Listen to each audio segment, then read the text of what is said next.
bu baax comprendre di nuyu Karamba bu baax xam nga parce que mënu ma bañ a lim comprendre nga combat bi wér nañ ci bu baax mais Pape Sarr dëgg na situation bu baax di ñaanal Modou Gueye boo ñaa sama grand frère maa ngi koy ñaanal yàlla na ko yàlla may ndam comprendre di encouragé Grand Mbagnick di ko xamal lambu noonu la di ko encouragé bu baax a baax moom tamit sama nit la di ko encouragé di ko xamal ne lambu noonu la da ngay daan da ngay jéego ba war a daan yàlla xañ la ko mais yàlla la xañ mais santal yàlla bu baax di nuyu ñëpp daal ku ma fàtte rek maa ngi jégalu di nuyu Lamine acca jërëjëf kontaan nañ ci moom bu baax a baax Père Bara c'est bon jërëjëf kontaan nañ ci moom jërëjëf jërëjëf Salou Sarr Italie maa ngi koy nuyu bu baax nuyu Ousmane Lamba ci Amérique jërëjëf sama mag c'est bon waay c'est bon Salou Sarr waaw dinañ yaatal dinañ gën a yaatal suba ñu yaatal merci suba ñu yaatal waaw suba nañ déggoo ci kanam léegi jaajëf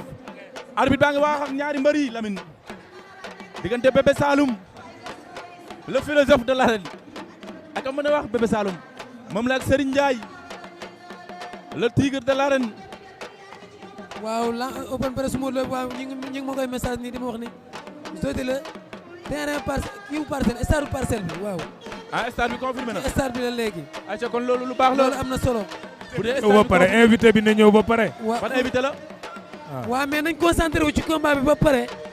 su ko defee ñu wax ci parrain bi parce que combat la boo xamante ni ak am solo combat bi waaw ñu ngi koy bàyyi xel waaw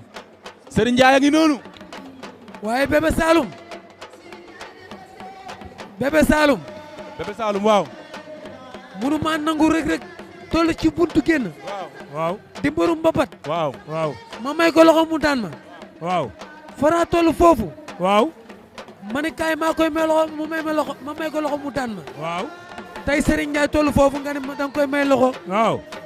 amoo droit perte combat bi risque la de Lamine risque bu yàggee nga nekk buntu gaa yi de amoo droit perte combat bi te Serigne Ndiaye du maye dara de déedéet bu arbitre sifflé gis nga ko gis nga gis nga li ma la doon wax arbitre day kawam dox la ci jëm kaw si de Serigne Ndiaye Bébé Saloum du taxaw day ñëw ci kawam la jëm si gis nga ko ma ngi koy yëndu gis nga ko du sax paare loolu du mën a yomb Serigne Ndiaye moo waaw. fekk day joor Bébé Saloum pied gauche pied droit dana ndaje plaqué dana ko plaqué mu moy lamba ja lamba ja dina jeex wala lamba ja Bébé Saloum Serigne lamba ja Ndiaye wër loo jeexagul arbitre non non am na lu am na lu xew am na lu xew de baat ak tontu baat ak tontu non VAR lañu xooli waaye yaakaar naa ne Serigne VAR Ndiaye dem na waaye dafa mel ni Lamine am na lu xew daal am na lu xew de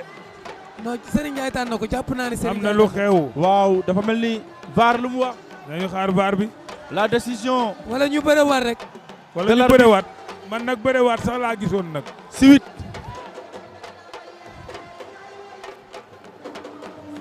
la décision de l'arbitre am na lu xew waaw, comme arbitre ne- baa ngi ñëwaat waaw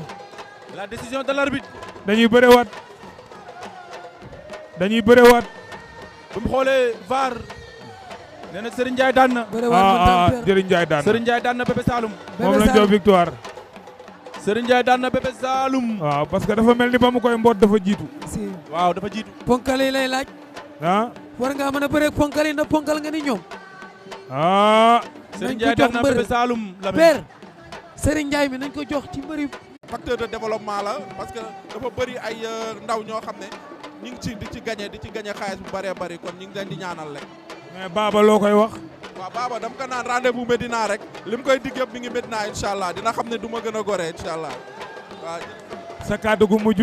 waa Medina waaw di sant ñëpp rek di gërëm ñi ci jàpp ñëpp maire Bamba Fall maa ngi koy nuyu di ko sant bu baax parce que mi ngi ba Maroc te dafa ma woo téléphone jàpp ci bés bi ne ma demal su mu fi nekkoon maa lay gunge di nuyu Jano Bokande di jaale Seydou Gueye tey sax lu tax ma ñëwuma te Seydou Gueye lu ko dal waaw moom benn kii moo wàññeeku benn tantam moo wàññeeku ñu ngi koy ciy jaale bu baax a baax di nuyu Cheikh Ahmed Tidiane Ba di nuyu waa Medina yëpp leen wax ni ñun amuñu seen fay nañu góorgóorlu rek jàpp le meilleur reste à venir waaw. am jërëjëf jërëjëf